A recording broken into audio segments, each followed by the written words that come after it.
लूका की अंजील उसका 17 बाब उसकी 20 आयत से इसकी तिलावत करते हैं दोस्तों, जिसका उन्वान है खुदा की बादशाही की आमद।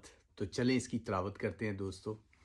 जब फरीसियों ने उससे पूछा कि खुदा की बादशाही कब आएगी, तो उसने जवाब में उनसे कहा कि खुदा की बादशाही ज़ाहिरी तौर पर ना आएगी, और लोग ये ना कहें कि क्या देखने ही से है, वहाँ है, क्योंकि क्योंकि देखो खुदा की बादशाही तुम्हारे दरमियान है।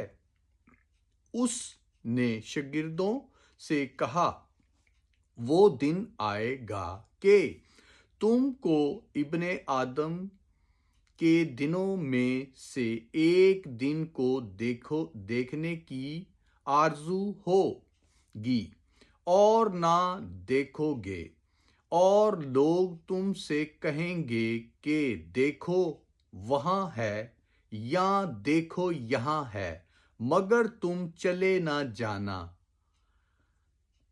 उनके पीछे हो ना होना, क्योंकि जैसे बिजली आसमान की एक तरफ से कोमहलिया को दूसरी तरफ चमकती है, वैसे ही इब्ने आदम अपने दिनों में जाहिर होगा। लेकिन पहले ज़रूरी है कि वो बहुत दुख उठाए और इस ज़माने के लोग उसे रद्द करें। और जैसे नूह के दिनों में हुआ था, वैसे उसी तरह इब्ने आदम के दिनों में भी होगा कि लोग खाते पीते थे और उनमें ब्याह शादियां होती थी, उस दिन तक जब नूह कश्ती में दाखिल हुआ और तूफान ने आकर सबको हलाक किया। और जैसे तमूद के दिनों में हुआ था। तो खुदा के पाक कलाम को पढ़े और सुने जाने पे खुदावन की ख़ास बरकत हो। तो दोस्तों अभी देखें, उसमें फिर नूह के ज़माने का आया है, उसे मैं दोबारा देखता हूँ।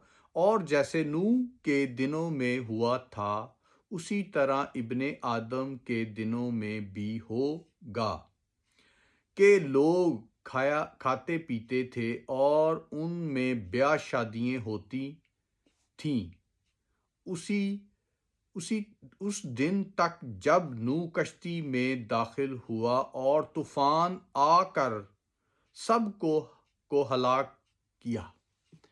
तो दोस्तों देखें, जो नूह के ज़माने का हुआ था, देखें वो अभी तक बाइबल मुकद्दस हमें बताती है कि वैसे ही दोबारा होने वाला है। तो दोस्तों बाइबल मुकद्दस को पढ़ें और समझें, और जो आने वाला मसीह दूसरी आमद है दोस्तों, वो किसी भी टाइम हो सकती है। तो उससे पहले जो भाई बहनों ने अभी तक तौबा नहीं की, उनके पास भी टाइम है, तौबा करें और उसके पीछे हों, निजात पाएं, ज़िंदगी पाएं, पैराडाइज की नेशनलिटी पाएं। Praise the Lord. जय मसीह।